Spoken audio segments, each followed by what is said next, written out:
প্রিয় ছাত্রীরা, আজ আমি তোমাদের ফার্মের আয় সম্পর্কে আলোচনা করব। ফার্মের মোট আয়, গড় আয়, প্রান্তিক আয় ইত্যাদি নিয়ে আলোচনা করব। ফার্মের মোট আয় বলতে কি বোঝায়? যে কোনো একটি ফার্ম বা উৎপাদন প্রতিষ্ঠান তার উৎপাদিত দ্রব্য বিক্রয় করে যে আয় উপার্জন করে সেটিই হলো ফার্মের মোট বিক্রয়লব্ধ আয় বা মোট আয়। এটাকে ইংরেজিতে টোটাল রেভিনিউ বা সংক্ষেপে টিআর বলে। অর্থাৎ দ্রব্যের দাম এবং দ্রব্যের বিক্রয়ের পরিমাণ এই দুটো গুণ করে আমরা মোট আয় পেয়ে থাকি। যেমন ধরো কোনো একটা ফার্ম যদি 100 একক দ্রব্য উৎপাদন করে এবং ওই প্রতি একক দ্রব্যের দাম যদি 10 টাকা হয়, তাহলে 100 গুণিতক 10 1000 টাকা হলো মোট আয়।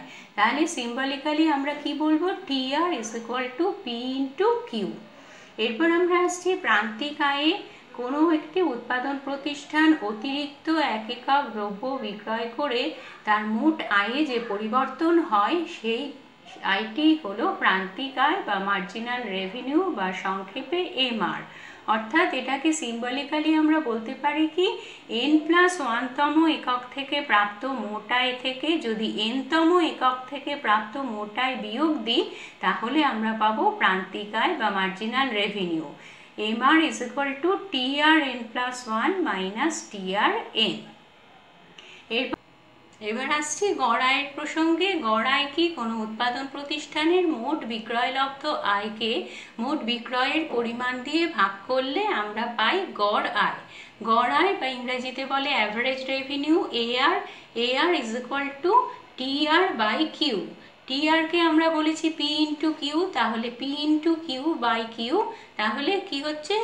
কিউ আর কিউ ক্যান্সেল আউট হয়ে যাচ্ছে, পি পড়ে থাকছে। অর্থাৎ average revenue is equal to P. অর্থাৎ গড় আয় হলো দ্রব্যের দামের সঙ্গে সমান। এটা আমি লিখিত আকারে তোমাদের দেখাচ্ছি।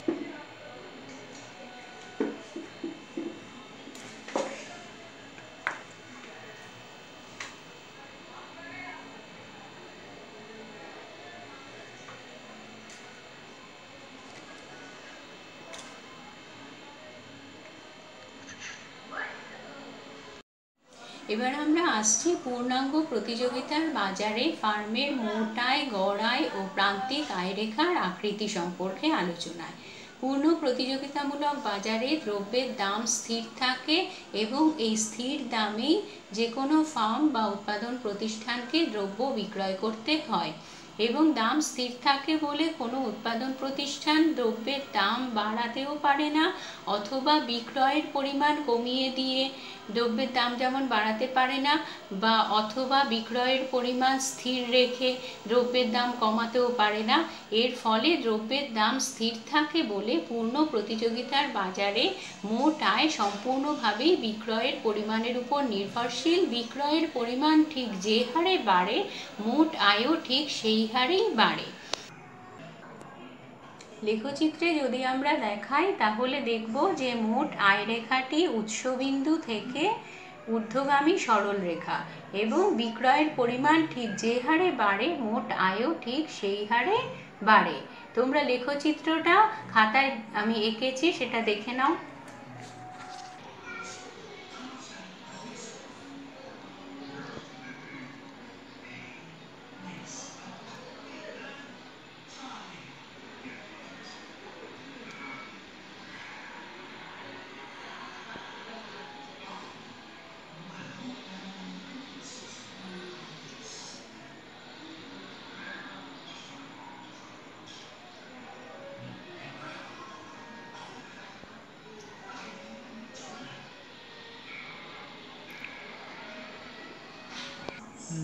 পূর্ণ প্রতিযোগিতার বাজারে দ্রব্যের দাম নির্দিষ্ট থাকে বলে ফার্ম যে পরিমাণেই বিক্রয় করুক না কেন, গড় আয়ের পরিমাণও অপরিবর্তিত থাকে।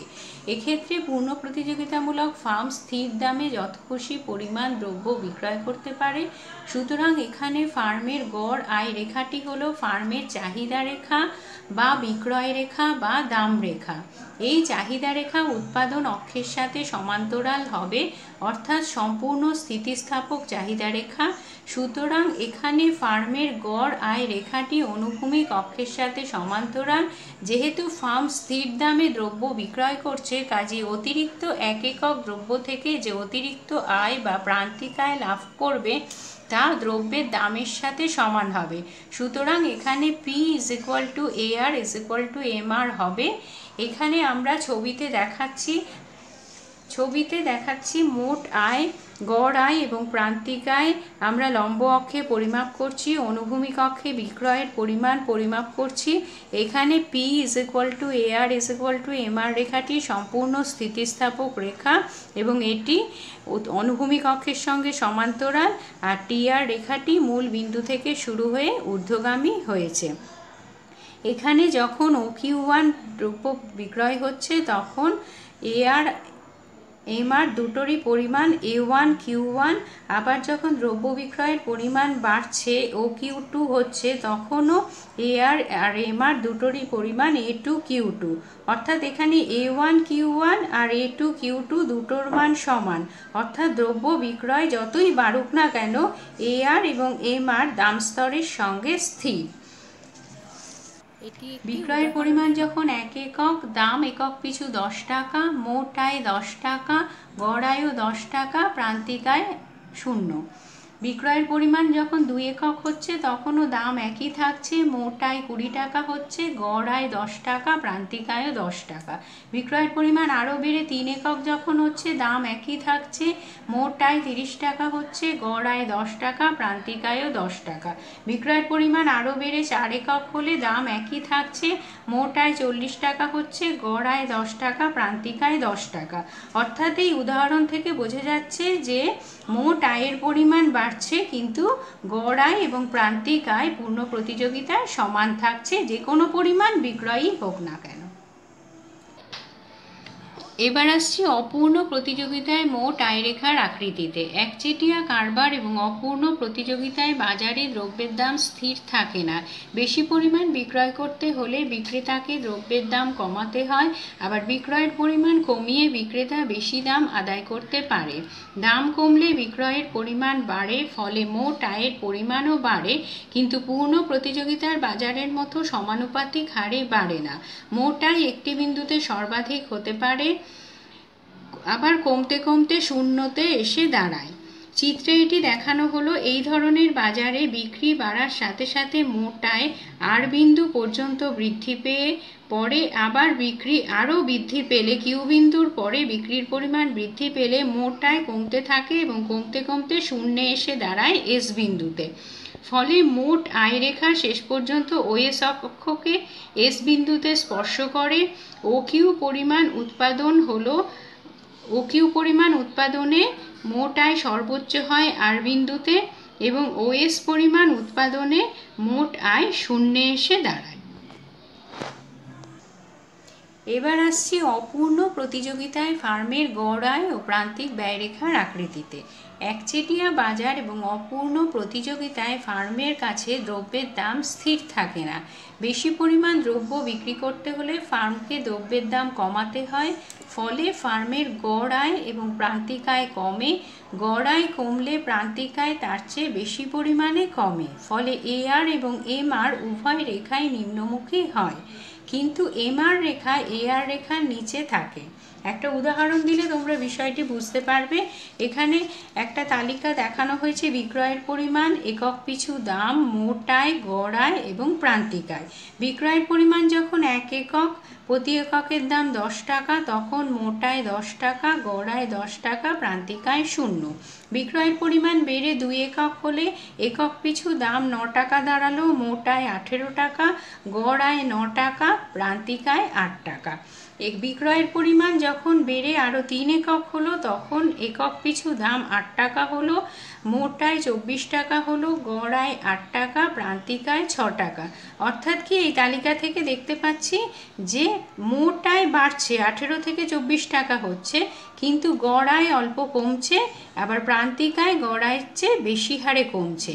আরও যখন বিক্রয়ের পরিমাণ বাড়লো 4 একক হলো, তখন একক পিছু দাম হলো 7 টাকা, মোটায় 28 টাকা, অর্থাৎ মোটায় আগের স্তর থেকে বাড়লো, কিন্তু গড়ায় আরও কমলো, 7 টাকা হলো, প্রান্তিকায় আরও কমলো, 4 টাকা হলো।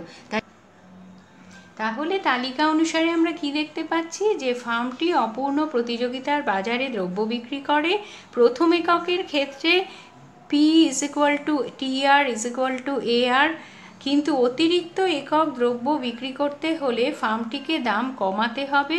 প্রথম এককের পর যখন AR কমে তখন AR থেকে MR সর্বদা কম থাকে, ফলে AR ও MR নিম্নগামী হয় এবং AR থেকে বেশি হারে MR কমে, এমনকি MR শূন্য এবং ঋণাত্মকও হয়। কিন্তু দাম যেহেতু শূন্য হয় না, ফলে AR রেখা X অক্ষকে স্পর্শ বা ছেদ করে না। চিত্রে আমরা মোট আয়, প্রান্তিক আয়, গড় আয় লম্ব অক্ষে পরিমাপ করছি, বিক্রয়ের পরিমাণ অনুভূমিক অক্ষে পরিমাপ করছি। চিত্রে দেখা যাচ্ছে যে প্রথম 1 একক দ্রব্যের ক্ষেত্রে AR = MR, কিন্তু অপূর্ণ প্রতিযোগিতায় দাম কমলে চাহিদা বাড়ে, তাই দাম কমায় বিক্রি বাড়ে, তাই মোট আয় বাড়ে।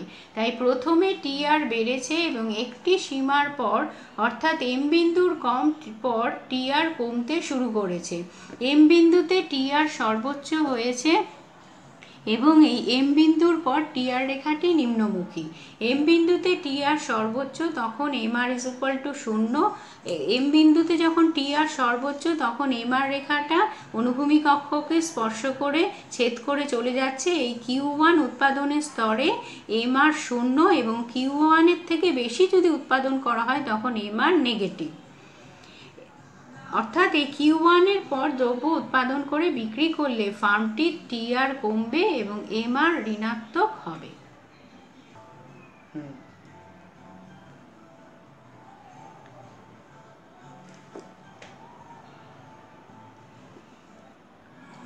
চিত্রে দেখা যাচ্ছে যে প্রথম এই 1 একক দ্রব্যের ক্ষেত্রে TR = AR, AR = MR নয়, ওটা ভুল বলেছি। TR = AR, যেমন তালিকা থেকে তোমরা দেখতে পাচ্ছ যে যখন 1 একক দ্রব্য তৈরি করা হচ্ছে, বিক্রয় করা হচ্ছে, তখন একক পিছু দাম 10 টাকা, মোট আয়ও 10 টাকা, গড় আয়ও 10 টাকা।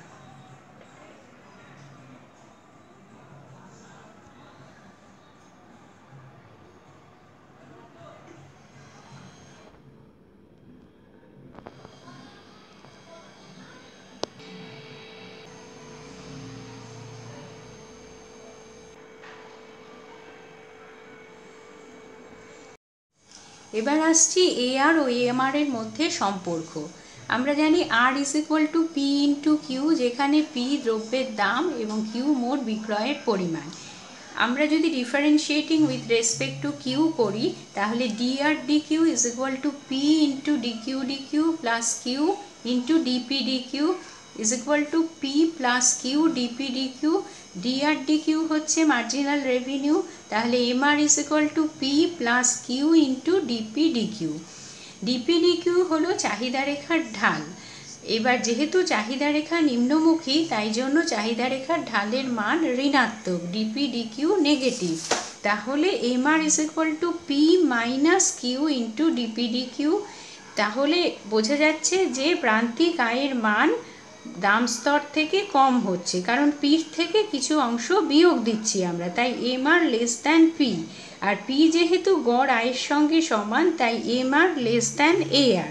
এই কারণেই একচেটিয়া বাজারে MR রেখা AR রেখার নিচে অবস্থান করে।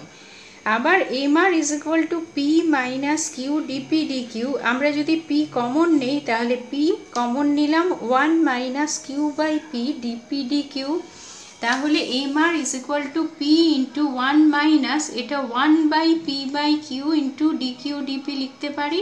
তাহলে MR = P × 1 minus 1/E। E অর্থাৎ ইলাস্টিসিটি বা স্থিতিস্থাপকতা। যেহেতু AR = P, সুতরাং MR = AR × 1 minus 1/E। MR = P × 1 minus 1/E। E অর্থাৎ ইলাস্টিসিটি বা স্থিতিস্থাপকতা। যেহেতু A R is equal to P, তাহলে M R is equal to A R into 1-1/e।